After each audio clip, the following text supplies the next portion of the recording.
अस्सलाम वालेकुम, आप देख रहे हैं यकीन और मैं हूं सना बुच्चा। इंतखाबी मैच शुरू होते ही अपसेट्स होना भी शुरू हो गए हैं। तहरीक इंसाफ ने मियां वाली के मैदान में 6 फील्डर्स उतार दिए हैं, लेकिन पुराने बैट्समैन इनामुल्लाह नियाजी को ग्राउंड के बाहर भेज दिया गया है। कल तक कप्तान का दम भरने वाले इनामुल्लाह नियाजी साहब अब मियां वाली की दोनों नशिस्तों पर इमरान खान और अमजद नियाजी के खिलाफ पूरी तैयारी से मैदान में उतरने के लिए तैयार हैं। क्लीन स्वीप का दावा करने वाले स्प्लिट बोर्ड की वजह से क्लीन बोल्ड न हो जाएं, और वो भी अपने होम ग्राउंड पर। इसी तरह अगर हम देखें तो हफीजुल्लाह नियाजी से भी अपनी खैर मांगनी चाहिए।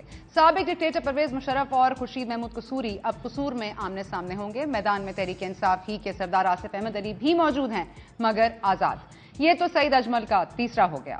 जोर आजमाने को तो शेख रशीद अहमद भी हैं तैयार। एनए 55 और 56 से करेंगे अपना वार। 56 पर तो इमरान खान और हनीफ अब्बासी भी हैं उम्मीदवार।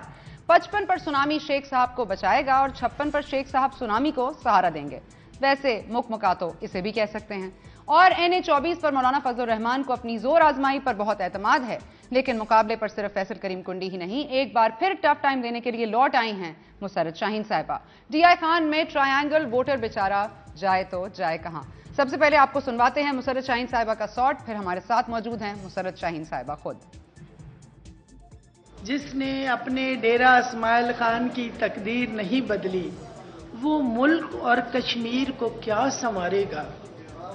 इसीलिए मैं कहती हूँ मौलाना मौलाना है, मौलाना नहीं, ये मौलाना है। मौलाना फिर कभी ना आवेगा। डेरे की गयूर अवाम का लीडर अब उसकी मर्जी से आवेगा, उसकी मर्जी से आवेगा। चेयरपर्सन तहरीक मसावात मुसर्रत शाहीन साहिबा हमारे साथ मौजूद हैं। शाहीन साहिबा बहुत बहुत शुक्रिया आपका, हमारे लिए आपने वक्त निकाला। ये पहले फरमा दीजिएगा कि डीआई खान की आवाम के लिए इस वक्त आपने मैदान सवार भी दिया है और आप ये भी कह रही हैं कि मौला ना, ये पहले आपने कहा था, अब क्या कह रही हैं, आपका इस बार का नारा क्या है? थैंक यू वेरी मच सना बुच्चा साहिबा। देखिए जी सना बुच्चा साहिबा, इन्नमल अमालो बिन्नियात वतइज़्ज़ो मंतशा वतज़िल्लो मंतशा। देखिए इन्नमल अमालो बिन्नियात, ये नीयत पे सारा दारो मदार होता है। इन्होंने जो बोया है वही ये लोग काट रहे हैं। और इज़्ज़ो मंतशा वतज़िल्लो मंतशा, इज्जत और जिल्लत देने वाली सिर्फ रब की जात है। ये कोई नहीं है कि किसी को ये बेइज्जत करेंगे या किसी को जलील करेंगे। बात ये है सना बुच्चा साहिबा कि इन्होंने मौलाना फजलुर रहमान साहब जो हैं वो डेरा इस्माइल खान से पिछले इलेक्शन में डेरा इस्माइल खान की अवाम ने इनको नॉकआउट कर दिया था और डीआई खान से निकल के चले गए और हार गए यहाँ से, और बन्नू की एक सीट से ये जीते। और उसके बाद इन्होंने डीआई खान में इनके दो भाई जो थे वो प्रोविंस की सीट पे थे, लेकिन डेरा इस्माइल खान के लिए मौलाना साहब ने कभी भी कुछ नहीं किया। मौलाना साहब ने जो कुछ भी किया सिर्फ अपनी बात के लिए किया। उन्होंने बहुत बड़े बड़े प्लाजे बनाए, बिल्डिंगें खड़ी की, और इनके वालिद साहब की लोग बहुत इज्जत करते हैं, जो चटाइयों पे बैठते होते थे और एक कच्ची चारदीवारी में बैठते होते थे, और ये आज लैंड क्रूजर और पजेरों में फिरते हैं। और डेरा इस्माइल खान की आवाम जो है वो खास शांति फिर रही है। और पाकिस्तान की आवाम का हाल आप देख रहे हैं कि पाकिस्तान की जो आवाम है उसका क्या हाल हो गया है। और ये जो लोग हैं जो पुराने पाक को वो निशान बना के, किताब का निशान बना के, बड़ा अफसोस हुआ कि जब बेचारे इलेक्शन कमीशन ने उस किताब को खुला छोड़ा और उसके ऊपर एक तरफ उन्होंने अलिफ बे लिखा, एक तरफ ABC लिखा, और उसको एजुकेशन की किताब बन के वो सिंबल अलाट किया। मगर अफसोस ये है कि हमारा कानून ऐसा है, हमारे कानून की मजबूरी है, हमारे कानून की आंखों पे पट्टी बंधी हुई है। उन्होंने फिर वो स्टे हो गया और उनको वो अलाट हो गई बंद किताब। फिर ये लोगों के दरवाजों पे उस किताब को कुरान पाक बनाकर लेकर जाएंगे और लोगों को कहेंगे, जैसे एक जमाने में एक मजीद साहब खड़े हुए थे, वो आखिरी दिनों में इलेक्शन जीत रहे थे और ये लोगों के पास लेकर गए कि देखो ये कुरान मजीद तुम्हारे दरवाजे पे चल के आ गए, अब बताओ तुम कुरान मजीद को वोट दोगे कि मजीद को दोगे। उन्होंने उस बेचारे को हरवा दिया। नहीं मुसर्रत साहब, एक सेकंड, आपने कहा डीआई खान से नॉकआउट किया, डीआई खान की आवाम ने मौलाना फजलुर रहमान साहब को, लेकिन ये बात भी सच है कि फैसल करीम कुंडी साहब थे जिन्होंने वोट लिए, आप नहीं। तो आप क्या समझती हैं, अब एक तरफ फैसल करीम कुंडी साहब हैं, एक तरफ मौलाना फजलुर रहमान साहब हैं, आप इतनी कदावर शख्सियात के साथ कैसे मुकाबला करेंगी? सना बुचरा साहिबा, मैं उस इलेक्शन में हम लोग बाईकाट में चले गए थे जब बेनजीर साहिबा के असैसिनेशन हुई। बेनजीर साहिबा के कत्ल होने की वजह से, उनके खून की वजह से उस वक्त तो कोई खंबा भी खड़ा कर देते तो उसको भी लोगों ने वोट देके जितवा देना था। वो तो फैसल करीम कुंडी जो है वहां से जीता और फिर एक वो बहुत बड़ी सीट पे भी जाके बैठ गया, डिप्टी स्पीकर बन के बैठ गया वहां पे। और डेरा इस्माइल खान में वो सालों साल चक्कर नहीं लगाता था। फैसल कुंडी जो है वो तो बिल्कुल भी समझ लें कि मौलाना फजलुर रहमान से भी 4 हाथ जो है ना आगे निकल गया। उसने पैसा बनाया, माल बनाया उस बंदे ने अवाम के लिए। उस बंदे ने कुछ भी नहीं किया। उसको पीपल्स पार्टी इस दफा टिकट भी नहीं दे रही थी। अभी भी शायद टिकट अनाउंस हुआ है कि नहीं हुआ, आज उसके पेपर नॉमिनेशन मेरे से पहले हो गए थे। तो मेरे सामने कोई भी जालिम जो अवाम के साथ जुल्म करता रहा हो, जिसमें बिल्कुल अवाम बेचारी के कभी आंसू भी ना पहुंचे हो।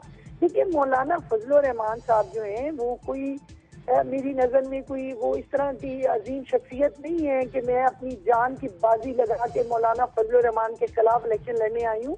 मैं अपने डेरे के लिए, मैं डेरे की बेटी हूँ, मैं डेरे की मकामी हूँ।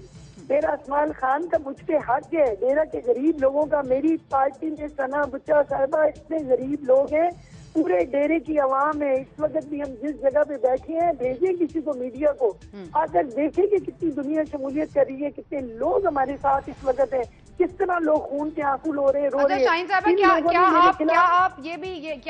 क्या आप मुशर्रफ साहब के खिलाफ भी मैदान में उतर रही हैं? क्योंकि बड़ी शख्सियतों से लगता है या तो आपको टकराव करने का शौक है या खबरों में रहने का शौक है, क्या ये भी सच है? सना बुच्चा साहिबा, मैंने इस्लामाबाद के लिए कनपट्टी पे गोली खाई है 1998 में। मैंने बरी इमाम के जुलूस में सर में मेरे 30 टांके लगे हुए हैं। मैंने शकरियाल की आबादियों के लिए डंडे खाए हैं। मैं उनके लिए जेलों में रही हूँ। उन लोगों के इसरार पे मैं इस्लामाबाद में इलेक्शन लड़ रही हूँ। उन लोगों ने मुझे कहा कि वोट देने वाले तो हम लोग हैं। यहाँ जो बड़े बड़े लोग रहते हैं या जो नौकरी पेशा लोग हैं, उनके तो वोट कहीं और हैं। वो लोग तो छुट्टियों में अपने वोट देने कहीं और जाएंगे। वोट तो हमने देने हैं। आप क्यों नहीं खड़ी होती हैं? इस्लामाबाद क्या सिर्फ इन्हीं लोगों का रह गया हुआ है? पार्लियामेंटेरियन के लिए इस्लामाबाद बना है। ये बड़ी बड़ी सड़कें जो है, इससे अवाम का कोई हक नहीं है। आपको याद होगा जब लॉन्ग मार्च में लोग इस्लामाबाद की सड़कों में बैठे थे, मीडिया ने देखा कि दुनिया जहान वहां इकट्ठी हुई है, तो कुछ लोग ये कहते थे, जो बड़े बड़े लोग अपने आप को बड़े बड़े पार्लियामेंटेरियन कहते हैं, वो कहते थे ये लोग यहाँ पे क्या करने के लिए आए हैं? ये तो गंद है, ये तो मक्खियां हैं, इनको यहाँ से उठा दो। तो इस्लामाबाद की सड़कें आवाम के टैक्सों से नहीं बनी। इस्लामाबाद की सड़कों पे आवाम का हक नहीं है। मैंने टांगा जुलूस में जब गोली खाई थी तो इन लोगों ने मुझे इसलिए गोली मारी थी। यकीन है कि आप इस्लामाबाद में भी कामयाब होंगी और डीआई खान में भी? इंशाअल्लाह ताला देखेंगी। हार जीत तो अल्लाह के हाथ में है जी। और हम एक सच्ची नीयत से खड़े हुए हैं। इन्नमल अमालो बिन्नियात। अगर मेरी नीयत अच्छी है तो इंशाअल्लाह ताला मैं जरूर जीतूंगी। एक बात का मैं आपको जवाब दूं, ये आप जरूर सुनिएगा। आपने फरमाया था कि इतने जो लोग हैं, ये लोग हैं सारे, देखेंगे ये मेल डोमिनेटेड सोसाइटी है। मेरे मद्दे मुकाबिल तमाम मर्द खड़े हैं। ये सारे इकट्ठे हो जाएंगे एक औरत को हराने के लिए। ये सब लोग इकट्ठे हो जाएंगे। मुझे इन सब लोगों के साथ लड़ना है।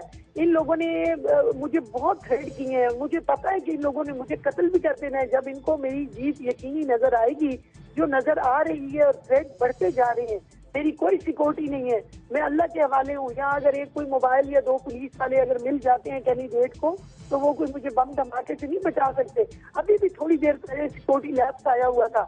आप पूछ सकते हैं कि 5, 6, 7 बंदे जो हमने महसूस किए कि इन लोगों ने कोई बेल्टें बांधी हुई हैं, कोई इनके पास पिस्टल है और ये कुछ करने लगे हैं। हम लोग वहां से निकले और एक दूसरी मीटिंग में आ गए हैं। मैं इस वक्त मौत और जिंदगी की कश्मकश में हूँ। मैं डेरे की अवाम के लिए मर जाऊं, मुझे उसका कोई अफसोस नहीं, लेकिन मैं इनके लिए लड़ूंगी। अल्लाह आपको जिंदगी दे, अल्लाह आपको जिंदगी दे। मुसर्रत शाहीन साहिबा, बहुत शुक्रिया अपने वक्त का। और जिस तरह से मुसर्रत शाहीन साहिबा ने कहा कि मेल डोमिनेटेड सोसाइटी है और ऑफ कोर्स खतरात से लाहक हैं और उनके पास सिक्योरिटी भी कम है, लेकिन वो जीत कर दिखाएंगी। अब ये जीत यकीनी अवाम बनाते हैं या नहीं, ये तो देखना पड़ेगा। इस वक्त हमारे साथ मौजूद हैं senator Anwar Baig sahab and we will shortly have Sardar Asif Ahmed Ali also with us. Anwar Baig sahab, ये फरमाइएगा कि आज हमने पीटीआई में तो अपसेट्स देख लिए हैं, कुछ लोग आज़ाद हो गए हैं, कुछ लोगों ने पार्टी छोड़ने का इंदिया दे दिया है, क्योंकि जैसे जैसे टिकट्स अनाउंस होते जा रहे हैं वैसे वैसे सिचुएशन खराब होती जा रही है। ये हम ख्याल के साथ जो डील हुई थी नून लीग की, उससे भी नून लीग पीछे हट रही है। आप क्या देखते हैं? और लोग पीटीआई की तरफ धकेल रहे हैं, क्या होगा? देखिए सना, इलेक्शन सीजन शुरू हो गया है और ये उछाड़ पछाड़ तो is expected during these next few weeks. लोग आएंगे जाएंगे, हर पॉलिटिकल पार्टी अपना इंटरेस्ट देखेगी। जिसको ये समझती हैं कि इनके साथ कोई अलायंस करना चाहिए वो करेंगे, जिसके साथ वो समझते हैं कि कोई सीट एडजस्टमेंट की रिक्वायरमेंट है वो करेंगे।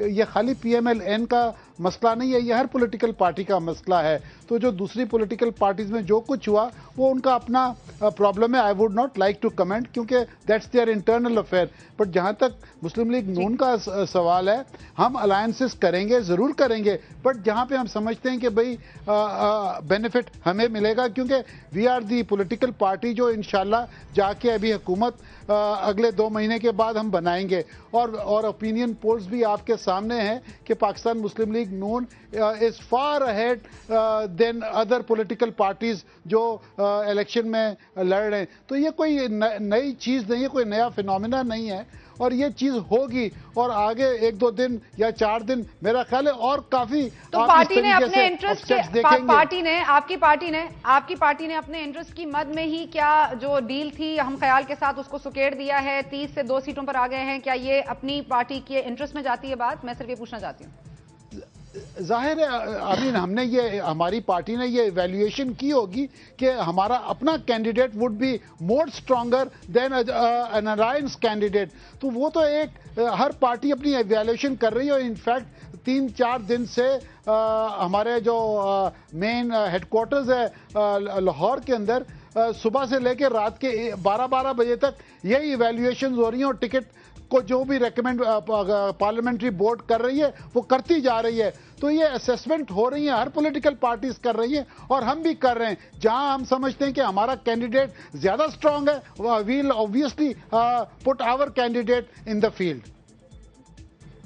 ठीक है, लेकिन सरदार आसिफ अहमद अली साहब भी हमारे साथ मौजूद हैं। सरदार आसिफ अहमद अली साहब, बहुत शुक्रिया हमारे लिए आपने वक्त निकाला। ये बताइएगा कि इस वक्त जो हम सूरत हाल देख रहे हैं, आप अपनी सीट से कसूर से आज़ाद लड़ेंगे, क्या ये इससे ये नतीजा अखज़ किया जाए कि आप पाकिस्तान तहरीक इंसाफ का हिस्सा नहीं है, या ये नतीजा अखज़ किया जाए कि बस आप एज एन इंडिपेंडेंट कैंडिडेट लड़ेंगे लेकिन पार्टी के साथ रहेंगे? देखें बीबी, बात यह है कि मैंने तो कौमी असम्बली की सीट छोड़ी, वजारत मेरे हाथ में थी वो छोड़ दी, हर चीज पार्टी छोड़ दी, और मैं एक गुड फेथ में इनके साथ आ गया। और 1.5 साल से बेपना मेहनत की, खर्चा भी किया, और 5 बार मुझे इमरान खान साहब ने वर्ड ऑफ ऑनर दिया है, वर्ड ऑफ ऑनर। और अब अखीर पे आके तो उन्होंने वो टिकट मियां खुर्शीद मोहम्मद कसूरी साहब को दे दिया। मुझे टिकट का मेरा प्रॉब्लम नहीं है, मेरा रिकॉर्ड देखें, मैं 3 बार इंडिपेंडेंट इलेक्ट हुआ हूँ नेशनल असेंबली में, out of 4 times. This is not my problem. My problem is breach of trust and breach of faith. मेरे एतमाद को बहुत बड़ा ठेस लगा कि हम इनको क्या समझते थे कि खान साहब आएंगे, बहुत बड़ा पाकिस्तान में कोई इम्प्रूवमेंट होगी। और ताज्जुब की बात यह है कि मुझे 1.5 साल से मुझे भी कह रहे हैं कि गारंटी है आपको टिकट, वर्ड ऑफ ऑनर दे रहे हैं, और मोहतरम खुर्शीद कसूरी साहब को भी वर्ड ऑफ ऑनर दे रहे थे। और फिर बिल आखिर उन्होंने उनका इंतखाब किया, क्योंकि गालिबन वो बहुत बड़े सरमाएदार हैं और तहरीक इंसाफ में उनके प्रोजेक्ट्स में सरमाया की शायद ज्यादा जरूरत होगी। मैं तो सरमाएदार नहीं हूँ, मैं तो पॉलिटिकल वर्कर हूँ। तो मुझे मेरे इत्तेमाद को ठेस पहुंचा। मुझे सीटों वीटों की, टिकट्स की मुझे कोई जरूरत नहीं, मैं किसी टिकट का मोहताज नहीं हूँ। नहीं, लेकिन सरदार साहब ऐसा होता है ना, जब पार्टी बनती है या पार्टी खड़ी हो रही होती है या पार्टी में लोग आ रहे होते हैं तो बहुत सारे लोग आते हैं, और ये बार बार खान साहब से सवाल भी किया गया कि टिकट्स तो सारे लोगों को नहीं मिलेंगे, और जाहिर है अपना उनका एक असेसमेंट पीरियड होगा जिसमें उन्होंने असेस किया होगा। लेकिन अगर आप इंडिपेंडेंट लड़ते हैं तो वो जो चेंज खान साहब का है, जो प्रॉमिस चेंज, तो उसका तो स्प्लिट हो जाएगा ना वोट। नहीं सना, मेरी अर्ज सुन लीजिए। शहमूद कुरैशी साहब मेरे दोस्त हैं, मेरे कोलीग रहे हैं हम इकट्ठे, उनको 4 कौमी असेंबली की सीटें दी गई हैं। जावेद हाशमी साहब मेरे काबिल एहतराम दोस्त हैं, 4 सीटें उन्हें दी गई हैं। खुर्शीद कसूरी साहब हैं, उनको 3 सीटें दी गई हैं। तो इस पार्टी में क्या हो क्या रहा है? ये तो मोनोपली पंजाब का 20% पंजाब से 4-5 लोग ही दे गए। अब बाकी देने किसी और को देने के लिए खाक है। मैंने अर्ज किया, मेरा इशू नहीं है टिकट विकेट का, मेरा इत्तेमाद का इशू है। कि मेरे एतमाद को बहुत बड़ा ठेस पहुंचा है। मैं इंडिपेंडेंट लड़ूंगा, फिर मैं फैसला करूंगा मैंने क्या करना है। इंशाल्लाह अगर मैं कामयाब हो गया तो मैं उसके बाद फैसला करूंगा। नहीं, लेकिन अगर आप इंडिपेंडेंट लड़ते हैं सरदार साहब, तो ये आप स्प्लिट वोट का फायदा किसको देंगे? उन्हीं लोगों को देंगे ना जिनके खिलाफ आप लोग एक साथ हुए थे खड़े। नहीं देखिए ना, उनकी तरफ से उन्होंने एक अहद, एक कॉवेनेंट जो मेरे साथ था, एक अहद को उन्होंने तोड़ा है, मैंने नहीं तोड़ा। अब उसकी सारी रिस्पॉन्सिबिलिटी उनके ऊपर जाती है, मेरे ऊपर नहीं आती। वो बहुत बड़े लीडर है, अल्लाह उनको और कामयाबियां दे, मैं उनका दबाव को हूँ। पर मेरे साथ उन्होंने अहद तोड़ा है और lack of breach of trust मेरे साथ किया है। तो जब अहद टूट जाता है तो फिर मेरी तरफ से कमिटमेंट कैसे मैं आपको दे सकता हूँ? जब उन्होंने कमिटमेंट का एहतराम नहीं किया तो मेरे से क्यों कोई तवक्को रखता है कि मैं वही लॉयल्टी और कमिटमेंट दूं? सरदार साहब, लेकिन एक अहद तो आपने पार्टी के साथ भी किया ना, और ये कराची के जलसे में आपने फोन किया और आपने इमरान खान साहब को ज्वाइन किया, तो एक अहद तो आपने भी किया ना। कराची में उन्होंने मुझे क्या कहा? क्या कहा? उस जलसे में उन्होंने कहा, सरदार साहब मैं आपको अपनी जुबान दे रहा हूँ, word of honour to you, is this the word of honour? कि आप उस वर्ड ऑफ ऑनर को एक सरमाएदार को और मुझे एक ही कटहरे में खड़ा कर दें, जिसको 10,000 वोटों से मैंने हराया, जिसके हाथ खून से रंगे हुए हैं, चाहे वो लाल मस्जिद हो, चाहे ड्रोन अटैक हो, और इजरायली फॉरेन मिनिस्टर से जाके वो मीटिंगें करते हैं, उनका कॉन्शियंस जमीर भी को उनको मलामत करता होगा। मैं तो वैसा आदमी नहीं हूँ, मैं तो सारी उम्र स्ट्रगल की मेरी लाइफ है, और उन्होंने प्रेफरेंस उसको दी, तो फिर मेरे साथ अहद टूट गया नहीं, और इस्लाम की रूह के साथ वो अहद उन्होंने खुद तोड़ा। ठीक है सरदार साहब, मैं इंडिपेंडेंट लड़ूंगा, God bless, Allah is great. ठीक है, आप इंडिपेंडेंट लड़ेंगे और उसके बाद फैसला करेंगे। सरदार साहब हमारे साथ मौजूद हैं, अनवर बेग साहब हमारे साथ मौजूद हैं, अबरार उल हक साहब हमें शॉर्टली ज्वाइन करेंगे after this very short break. लेकिन जाते जाते आपको सुनाते हैं, जब मैंने खान साहब से पूछा था कि लोग उनकी पार्टी छोड़ के जा रहे हैं, तो he was very confident and this is what he said. सुना है कि कुछ 6 सीनियर लीडर्स आपके जा रहे हैं, ऐसा कुछ है? अगर जा रहे हैं तो हम बड़े प्यार से उनको रुखसत करेंगे।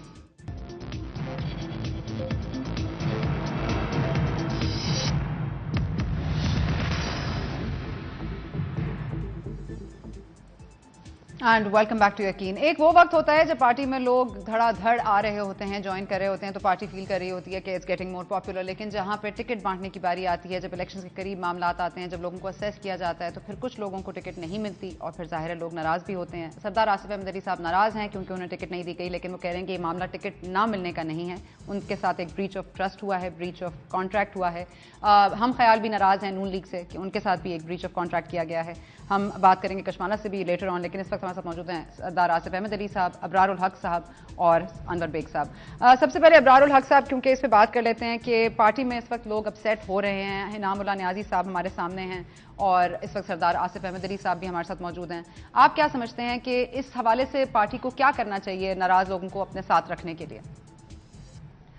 बिस्मिल्लाहिर्रहमानिर्रहीम। बहुत शुक्रिया आपने मुझे अपने प्रोग्राम में आने की दावत दी, और जितने भी लोग सुन रहे हैं ये प्रोग्राम और इसमें शामिल है, उन सबको मेरी तरफ से अस्सलाम वालेकुम रहमतुल्लाहि व बरकातहू। गुजारिश ये है सना जी के अभी अनवर बेग साहब ने एक बड़ी अच्छी बात कही थी, और वो नून लीग के भी हैं। उन्होंने कहा कि इन 2 हफ्तों में आप एक्सपेक्ट तो करेंगे लोग आएंगे भी और जाएंगे भी, और ये पॉलिटिकल प्रोसेस का एक हिस्सा होता है। लोग नाराज़ भी होते हैं और मुख्तलिफ वजूहात की बिना पर नाराज़ होते हैं, बिलखसूस जब टिकटों के मिलने और ना मिलने का मामला होता है।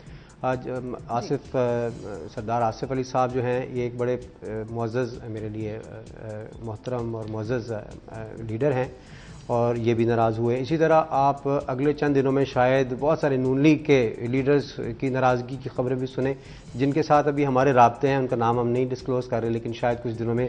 लेकिन मेरी आपसे रिक्वेस्ट ये होगी कि फिर उन्हीं का भी इसी तरह से इंटरव्यू आप ज़रूर कीजिएगा, उनसे भी सवालात ज़रूर। मैं तो कर रही हूँ, मैं तो कल से कर रही हूँ। मेरा ख्याल है आप पूछेंगे, और आप हमेशा बिल्कुल आप कर रही हैं, और आपने अभी भी जिक्र किया कि इसी तरह हम ख्याल के लोग भी और इस तरह मुख्तलिफ लोग नाराज़ हैं। ये एक पॉलिटिकल प्रोसेस का हिस्सा है। हमने जो एक चीज़ जहन में रखी है ना जी, वो देखें, स्टेटस को तोड़ना इंतहाई ज़रूरी है, और बिलखसूस तरीके इंसाफ के लिए, जिसने अपने लिए अपनी ज़िंदगी और अपनी पॉलिटिक्स इंतहाई टफ कर ली है कि हाई मॉरल ग्राउंड्स पे खेलने की कोशिश हम कर रहे हैं अल्हम्दुलिल्लाह। अब इस मुल्क के अंदर रहते हुए हाई मॉरल ग्राउंड्स पे सना जी खेलना कि जी आप जनूबी वज़ीरिस्तान भी चले जाएं, आप बलूचिस्तान का जलसा भी करके आएँ, आप पार्टी के अंदर इलेक्शंस भी कराएं, और आप टिकट्स का मामला, टिकट एक ही बंदे को मिलती है एक हल्के में से मोस्ट प्रॉबेबली, और जो बेस्ट सूटेबल कैंडिडेट्स होता है, और कोशिश हमारी ये होती है कि उसका इमेज पार्टी के इमेज के साथ जाए और उससे पार्टी को आने वाले वक्तों में जब इंशाल्लाह हम हुकूमत बनाएंगे 1-2 महीनों के बाद, उस वक्त पार्टी को उससे फायदा हो। तो मल्टीपल एस्पेक्ट्स देखने पड़ते हैं। लेकिन हैविंग सेड दैट मैं ये भी कहूंगा कि 100% अगर आप कहें कि जी फैसला जो है वो इंसाफ पे मबनी हो गया, 100% इंसाफ सिर्फ अल्लाह की ज़ात करती है या अंबिया कराम करते हैं, इंसानों से गलतियां छोटी मोटी जरूर हो जाती हैं। ठीक है, हम कोशिश ये करेंगे कि हमारे लोग नाराज ना हो।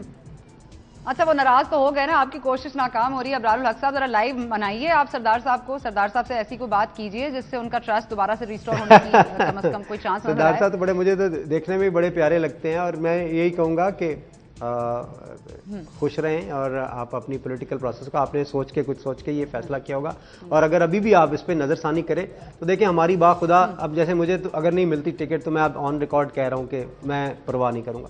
वो मेरा मकसद एक MNA की सीट हासिल करना नहीं था, और ठीक है अगर आपको वो भी मौका मिले तो आप उस पर परफॉर्म करते हो, लेकिन एक नजरिए को सपोर्ट करना और फिर उसको देखना कि एक प्रोसेस जो है, एक नया प्रोसेस स्टेटस को तोड़ने का शुरू होने जा रहा है, और हम ट्रस्ट भी करें। और तब्दीली सना जी एक ही बंदा लेके आता है, ऊपर से लेके नीचे तक। और देखें अभी कई लोग हमें कह देते हैं फलाना बंदा थोड़ा सा शेडेड है जी, वो तो फलां की मिनिस्ट्री का कैबिनेट का हिस्सा था और बहुत बड़ा हिस्सा था। फॉर एग्जाम्पल आपको मैं मिसाल देता हूं, अगर कोई फॉरेन मिनिस्टर है, फॉरेन मिनिस्टर एक ऐसा पायलट है जिसको जहाज उड़ाना आता है। जरदारी साहब उसको अपनी सिमत में लेके जा रहे थे, इमरान खान उसको अपनी सिमत में लेके जाएंगे अपने विजन के मुताबिक।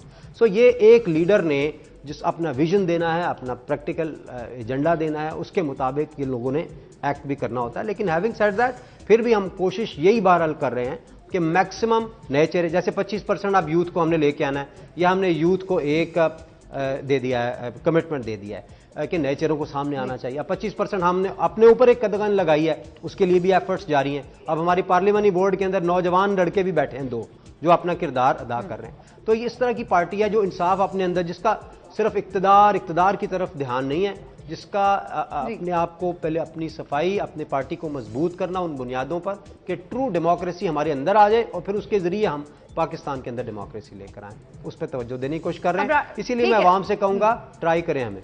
जी ठीक है अबरार साहब, बिल्कुल अवाम आपको ट्राई भी करेंगे, लेकिन मैं ये पूछना चाहती हूँ कि देखिए टेक्निकली अगर हम बात कर लें सिर्फ टेक्निकल ग्राउंड्स पर, क्योंकि आपने कहा हाई मॉरल ग्राउंड पर लड़ना मुश्किल होता है, ये बात आपकी बिल्कुल ठीक है। खान साहब ने ये वादा किया था कि मैं टिकट हर किसी को नहीं दूंगा, जाहिर है सबकी जांच पड़ताल होगी। इनामुल्लाह न्याजी साहब के बारे में जिस तरह से करप्शन चार्जेस आ रहे हैं सामने, जिसको डिनाई भी किया जा रहा है, लेकिन अगर उस बुनियाद पर उनको टिकट नहीं दिया गया है, वो भी बात ठीक नजर आती है। लेकिन जो बात अहम है वो ये है कि अगर उसी कॉन्स्टिट्यूएंसी से जहां खान साहब लड़ेंगे या खान साहब के चोजन वंस लड़ेंगे, वहीं पर अगर लोग आजाद उम्मीदवार के तौर पर सामने आते हैं तो वो आपका वोट स्प्लिट होगा, तो वो जो एक बिगर चेंज का वादा है वो मुतासिर हो सकता है। तो उसको रोकने के लिए क्या करेंगे? देखिए उसको मैं कहता हूँ इलेक्शन लड़ना तो सबका सनाजी हक है और कॉन्स्टिट्यूशनल हक है, हम किसी को रोक तो नहीं सकते कागजात नामजदगी जमा कराने से। अल्लाह पे छोड़ेंगे, सारे काम हम खुद थोड़े ही करेंगे। हम ना अपनी अजान देंगे लोगों को। हम तो अगर ये सोचने पे आ जाते तो फिर तो हमें बहुत सारे लोगों से हाथ मिला के हुकूमत बनाने में बहुत आसानी हो सकती थी, मगर हमने जिसके भी हाथ ख़राब थे हमने उसके साथ हाथ ही नहीं मिलाया। और हम कोशिश यही कर रहे हैं कि हम एक बड़ी तब्दीली की अगर बात करते हैं तो सबसे पहले हम अपना किबला दुरुस्त करें और ऐसे लोगों को साथ रखें जो क्लीन है और निस्बतन क्लीन है। तो इसलिए हम खौफज़दा नहीं है। मेरा लीडर हमेशा एक बात कहा करता है कि बड़ा लीडर हमेशा बड़े फैसले करता है और ये कमज़ोरी की निशानियाँ होती हैं, फलाने के साथ इल्हाक कर लो, फलां अगर हमारे पास आ जाए तो बड़ा उसका वोट बैंक है, इस तरह की चीज़ें। अब आपके नज़रिए की मजबूती पे, अपने अल्लाह पे ईमान अगर भरोसा हमारा मुकम्मल है तो फिर इस कौम के दिल में अल्लाह की ज़ात डालेगी। तो अगर इसके कौम के दिल में नहीं एक चीज़ डलनी तो फिर हम जो मर्जी कोशिश करते रहें। उसने कहा था कि खुदा ने आज तक उस कौम की हालत नहीं बदली, ना हो जिसको ख्याल आप अपनी हालत के बदलने का। और जब्र का मौसम कब बदलेगा? हम बदलेंगे तब बदलेगा। जी, महकूमों को मिलेगी शाही, सबका सब बदलेगा। ठीक है, ठीक है जी। जी सरदार साहब, आपकी थोड़ी सी मुझे एक चीज पे इस्लाह करनी थी, क्योंकि आपने कहा कि 4 सीटों से लड़ रहे हैं शाह महमूद कुरैशी साहब और जावेद हाशमी साहब की भी आपने शायद 3 या 4 सीटें कहीं। तो जावेद हाशमी साहब की तो एक ही सीट है, अबरार साहब की गुफ्तगू भी आपके सामने है। आप समझते हैं कि कहीं आपको भी जज करने में खान साहब को या खान साहब की पॉलिसीज को थोड़ी सी गलती हो रही है?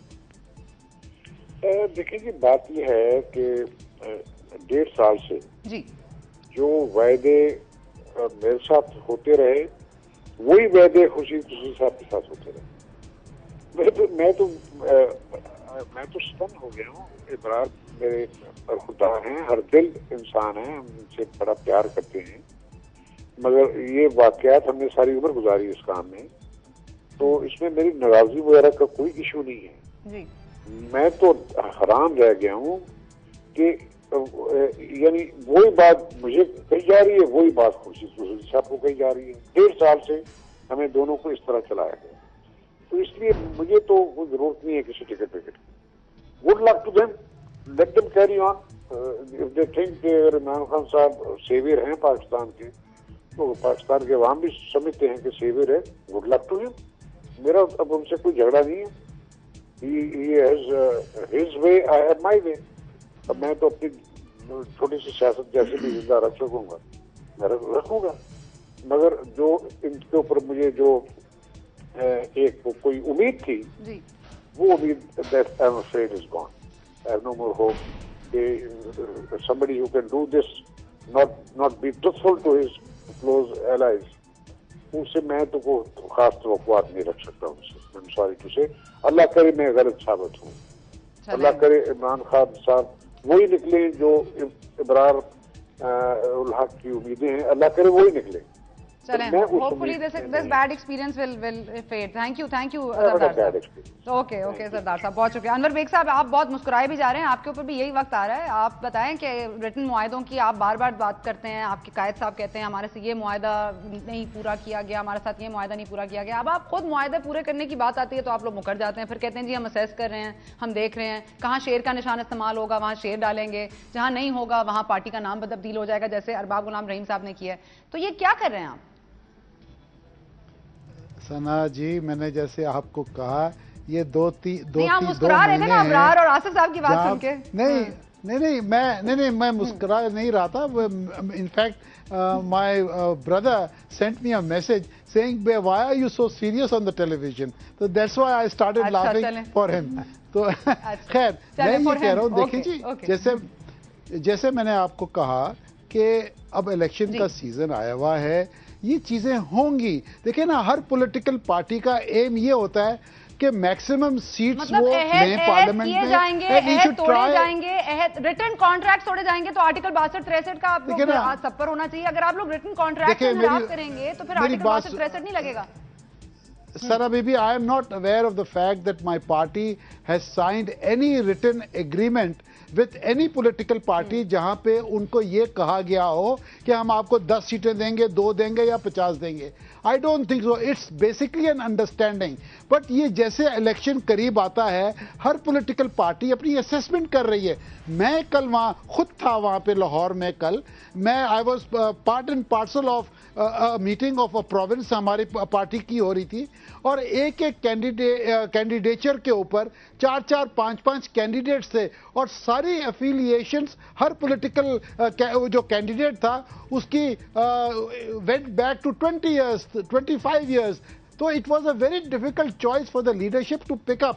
हाँ, जाहिर है जब एक कॉन्स्टिट्यूंसी में एक आदमी उठाएंगे, जाहिर है 3-4 नाराज होंगे, this is part of the process. But ये जो नाराजगी होती है ये एक बहुत शॉर्ट पीरियड के लिए होती है। Then when the election day comes, वो they all glue back together to the party. तो ये कोई ऐसा नया फिनोमेना नहीं है, प्लीज ट्राई टू अंडरस्टैंड। ये हर पॉलिटिकल पार्टी में होगा। इसलिए हम ये चाहेंगे कि वी शुड गेट 2/3 मेजॉरिटी, और हम एक एक कॉन्स्टिट्यूंसी को देखेंगे कि हमारी पॉलिटिक्स मैच्योर हुई है, हमारे पॉलिटिशियंस मैच्योर हुए हैं, यहाँ पर टिकटें ना मिलने पर मारामारी भी होती है, यहाँ पर अनाउंसमेंट्स होती हैं, तो फिर इस तरह के फिर ये कहना गलत होगा ना। फिर हम ये कह दें कि इलेक्शन से पहले एक बड़ी टर्बुलेंट राइड है और ये सब देखें और आवाम महसूस हो कि ये लोग अपने ना अहद पे पूरे उतरते हैं। ये आवाम से किया हुआ अहद क्या पूरा करेंगे जब ये अपने आपस में लोगों को, अपने एलाइज को पूरा नहीं कर सकते अपने अहद। नहीं, ये इसका जवाब मैं लूंगी, लेकिन ब्रेक लेनी है। Anwar sahab, will come back to you, will come back to you after this break.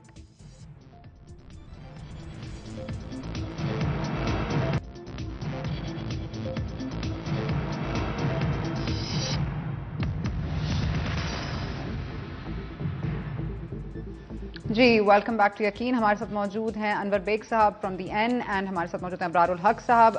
सबसे पहले अनवर बेग साहब, क्योंकि हम जिस लिंक पे मैंने ब्रेक ली थी वो यही थी कि ये आवाम क्या क्या देखेगी। इस वक्त मैं आपको ये बता दूं कि लाहौर में नून लीग के टिकटों की तकसीम पर तनाज़ा हुआ है, वहां पर लोगों ने मारा मारी की है, लोगों के सर फटे हैं, ये खूनम खून हुआ है। मैं कह रही हूँ कि ये सब चीजें इस आवाम ने देखनी है।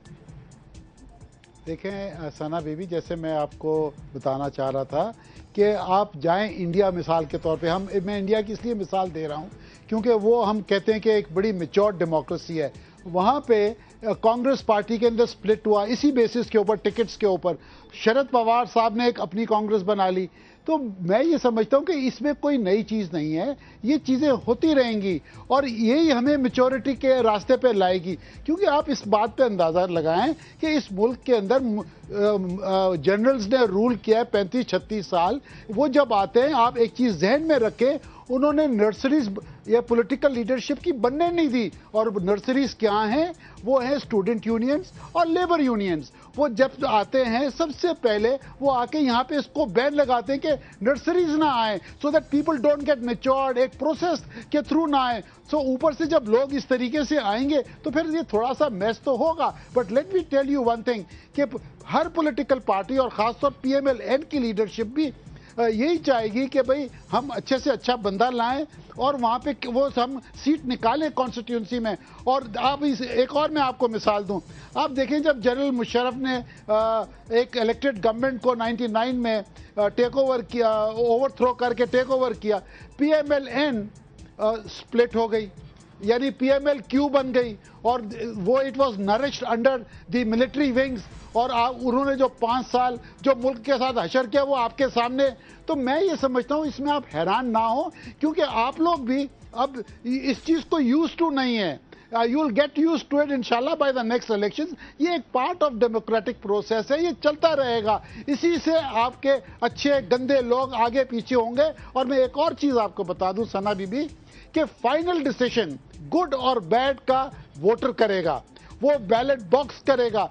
और इस इलेक्शन में मुझे उम्मीद ये है इंशाल्लाह कि कम से कम 25% गंदे अंडे जो पिछली पार्लियामेंट में थे वो निकलेंगे। इसी तरीके से ये प्रोसेस साफ होता जाएगा within the political parties and through the ballot boxes.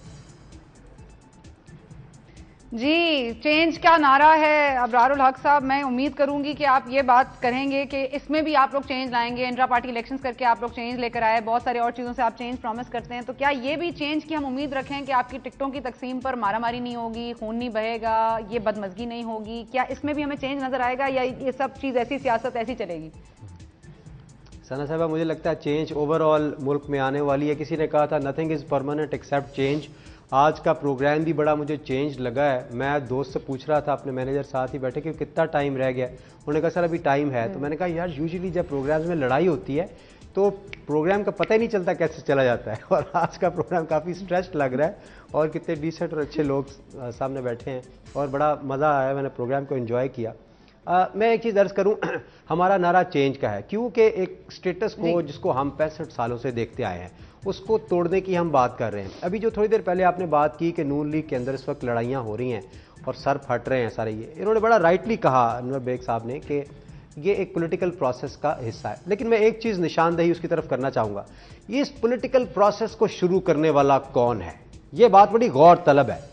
ये वो प्रोसेस शुरू करने वाली चीज़ है जो हमने पार्टी के अंदर इंट्रोड्यूस कराई कि इंट्रा पार्टी इलेक्शन, जिसके नतीजे में एक मजदूर, एक आम आदमी निकल के सामने आया और उसने इलेक्शन लड़ा। आज अगर आप PTI की यूथ विंग को देख लें तो एक लड़का, मैं वसूख से कहता हूं, वो बड़े बड़े इंडस्ट्रियलिस्ट जो उस एस्पायरेंट्स थे उनके बच्चे वो आगे आना चाह रहे थे, सबको हरा के पहुंच गया। एक आम से घर का लड़का है, मिडिल क्लास का। इसी तरह पार्टी के दीगर बहुत सारे ओहदों पे हम तो देखते हैं ना और रोंगटे खड़े हो जाते हैं, क्योंकि हम मुहब्बे वतन है ना अल्हम्दुलिल्लाह। हम कहते हैं यार इन लोगों से चेंज आए जो वाकई एक पॉपुलैरिटी के तहत सामने आए, जिनको पहले और दूसरी पार्टीज के अंदर ये नॉमिनेटेड ओहदे होते थे। टिकटों की तकसीम दूर बैठ के जिस तरह प्राइमरी स्कूल के बच्चों को कर दी जाती थी, अब ये जो कल्चर पैदा हुआ ना, पॉलिटिकल कल्चर, PTI की ने एक इंट्रोड्यूस कराया। अब बाकी पार्टियों के अंदर लोग सवाल करना शुरू हो गए हैं कि हमारा 25% हिस्सा किधर है यूथ का, हमारा बताएं किधर है। वो तरीके इंसाफ वालों ने तो अपने हक अंदर इलेक्शन कराए हैं। हक साहब मेरे पास वक्त की कमी है। हक साहब एक सेकंड मेरे पास वक्त की कमी है, तो मेरा सिर्फ एक बहुत पॉइंटेड सवाल है, और वो यही कि वो कह रहे थे सरदार आसिफ साहब भी कि ये जो सरमायादार हैं उनको टिकट दे दिया गया, मुझे नहीं दिया गया, और ये एक बड़ा तासुर आ रहा है कि आपकी पार्टी में एक दौलत ग्रुप का गलबा है वो बढ़ रहा है, क्या ये दुरुस्त है? बिल्कुल दुरुस्त नहीं है। देखें, दौलतमंद तबका भी इसी मुल्क का हिस्सा है और गरीब अवाम भी इसी मुल्क का हिस्सा है, और उनको भी टिकट मिल रहे हैं 25%। जैसे मैंने कहा 25% कोटा ये बिल्कुल यूथ का है, और उसके बाद ऐसे लोग भी आपको नजर आएंगे, और मोस्टली ऐसे नजर आएंगे जो पहली बार इलेक्शन लड़ रहे होंगे और जो बिल्कुल एक ग्रास रूट लेवल से उठ के मेहनत करके सामने आ रहे होंगे। आप जाके हमारे लोग को देखिए जो ग्रास रूट लेवल से उठकर जो लोग आपके पास इलेक्ट हुए हैं, उनके कमर्शियल हम टीवी पे देख रहे हैं, उनमें से कितनों को टिकट मिलेगी भी कि नहीं? मैं मिडिल क्लास की बात कर रहा हूं, मिडिल क्लास की बात कर रहा हूं कि मिडिल क्लास के लोग देखें, सारे ग्रास रूट के वर्कर शायद बेचारे नहीं भी लड़ सकते होंगे या लड़ना नहीं चाहते होंगे। पॉलिटिकल कैपेबिलिटी, एबिलिटी हर सीट के लिए फर्क भी होती है, वो डेफिनेटली वो चीज भी अवाम ने उनको चुनना है। तो उसके लिए देखिए, उसके लिए हमारा जो लोअर मिडिल क्लास और मिडिल क्लास है ना, हम उसको प्रमोट बहरहाल कर रहे हैं, बिकॉज मसाइल भी उन्हीं लोगों के हैं। और अभी अनवर साहब की जो एक बात मुझे थोड़ी अजीब लगी थी शुरू में, वैसे तो मैं इनकी बातों में बड़ी अच्छी लगी है ओवरऑल जो गुफ्तगू किया, एक बात के 2 महीने के बाद हम हुकूमत बनाएंगे। मुझे फियर इसलिए है कि पूरे 5 साल हमने जो हुकूमतें देखी हैं सेंटर में भी और प्रोविंस में भी, और जो उनके कारनामे हमने देखे हैं, अगर अवाम समझते हैं, बिकॉज वो लोग कहते हैं कि तब्दीली तो हम लेके आ चुके हैं, जबकि इमरान खान कहते हैं कि तब्दीली अभी लाना बाकी है, तो जो लोग समझते हैं कि तब्दीली आ गई हुई है और एवरीथिंग इज गुड, और आटा भी, कीमतें भी ठीक है, पेट्रोल की भी, हर चीज, महंगाई भी कोई नहीं है, लोड शेडिंग भी नहीं ठीक है, तो फिर ठीक है, दे दें उनको वोट। चेंज अभी आना है, ठीक है। Haq sahab sorry I have to stop you, बहुत शुक्रिया आपने ज्वाइन किया, बहुत शुक्रिया अनवर बेग साहब आपका। कशमाना साहब मैंने फोन नहीं उठाया, वरना उनका भी पर्सपेक्टिव इस वक्त आ जाता, क्योंकि हमने हम ख्याल की बात की और उनका पर्सपेक्टिव इस वक्त जरूरी था। लेकिन जाते जाते सिर्फ यही कहेंगे कि आवाम अपने वोट का इस्तेमाल जरा सही तौर पर करें, ये भी देखें जो हो रहा है, ठीक है कुछ मेजॉरिटी नहीं आई है, कुछ मेजॉरिटी आनी है, लेकिन आवाम को अब मैच्योर होना पड़ेगा। Thank you for watching Yakeen, we will see you next week.